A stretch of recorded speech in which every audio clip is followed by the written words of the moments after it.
दोस्तों, आपने एक पुरानी कहावत तो सुनी होगी कि सब्र का फल मीठा होता है। और यही सच है। इसकी इम्पोर्टेंस वही जानते हैं जो इसका यूज करते हैं। धैर्य एक भरोसा है खुद पर।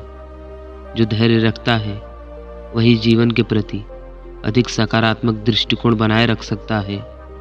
धैर्य रखना हमेशा आसान नहीं होता, लेकिन आसान होने से पहले सभी चीज़ें मुश्किल होती हैं। इस बात से भी इनकार नहीं किया जा सकता कि परिस्थितियां हर समय एक जैसा नहीं होती। हर व्यक्ति के जीवन में कभी अच्छा समय आता है, तो कभी बुरे दौर से उसे गुजरना पड़ता है। लेकिन यह भी उतना ही सही है कि एक व्यक्ति के साहस की पहचान उसके बुरे दौर में ही होती है। यह कहना इसलिए सही है कि जीवन के अच्छे दौर में तो सामान्य से सामान्य व्यक्ति भी सही फैसला करने में सक्षम होता है, लेकिन जब स्थिति प्रतिकूल हो तो उस समय व्यक्ति की सही प्रतिभा का आकलन किया जाता है। बुरा वक्त सबका आता है, पर जो प्रतिकूल परिस्थितियों में सही निर्णय लेते हैं वही जीवन में सफल होते हैं। और जो व्यक्ति ऐसे समय में अपने को नहीं संभाल पाता, उसके हाथों सिर्फ विफलता ही लगती है। क्योंकि जब संकट का समय आता है, जब भी समय विपरीत होता है, व्यक्ति के अंदर सबसे पहले घबराहट उत्पन्न होती है। मन में अजीबोगरीब ख्याल आते हैं, उसकी उम्मीदें कमज़ोर पड़ती जाती हैं, और जल्दबाजी में वो या तो कोई निर्णय नहीं ले पाता या फिर गलत निर्णय ले लेता है। जिस व्यक्ति के पास धैर्य नहीं, वह छोटी से छोटी समस्याओं का सामना भी सही तरीके से नहीं कर पाता है। इसलिए प्रतिकूल समय में धैर्य को बनाए रखना सबसे महत्वपूर्ण है। धैर्य रखकर कठिन से कठिन चुनौतियों का सामना किया जा सकता है, क्योंकि जिस व्यक्ति के पास धैर्य है वो कभी हार नहीं सकता। एक दिन एक राजा अकेले जंगल में शिकार करने के लिए निकला, लेकिन वह रास्ता भटक गया। उसने एक पहाड़ की ऊंची चोटी पर चढ़कर देखा, लेकिन उसे दूर दूर तक कोई भी व्यक्ति या गांव नहीं दिखा। निराश होकर वो पहाड़ी से नीचे उतरा और आगे बढ़ा। अंधेरा होता जा रहा था और कोई भी मार्ग नहीं दिख रहा था। कुछ दूर चलने के बाद अंधेरा पूरी तरह घिर गया।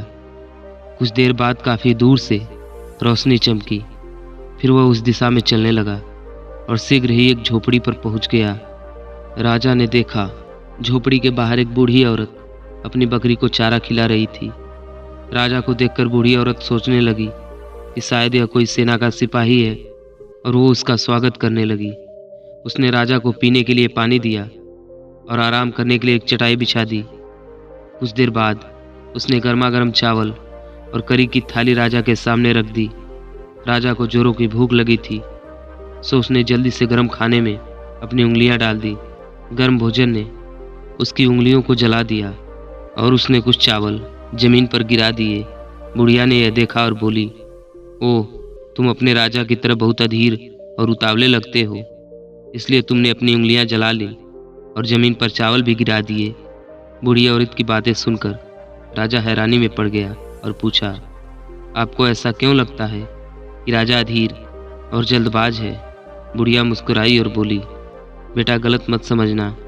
हमारे राजा अपने सभी दुश्मन किलों पर कब्जा करने का एक बड़ा सपना देख रहे हैं, लेकिन सभी छोटे किलों की अनदेखी कर रहे हैं।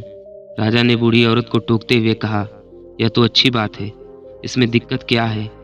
बूढ़ी औरत मुस्कुराई और उसने जवाब दिया, रुको बेटे, जैसे खाना खाने में आपकी अधीरता थी, वैसे ही आपने अपनी उंगलियां जला ली और कुछ खाना बर्बाद कर दिया।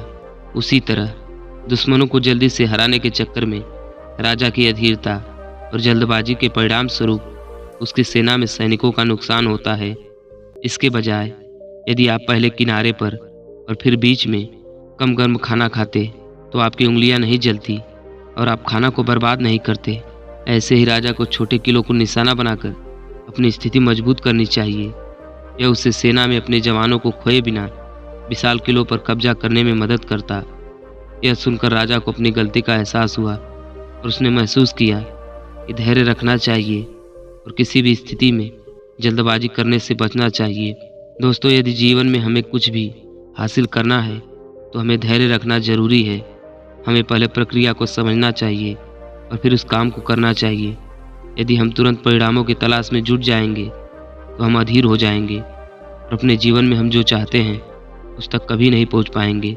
दुनिया में कई तरह के महान आविष्कार हुए, अगर आविष्कारक धैर्य खो देते तो वे कभी आविष्कार नहीं कर पाते। तो दोस्तों, इस वीडियो में इतना ही। मिलते हैं कल एक नई वीडियो के साथ। तब तक के लिए धन्यवाद।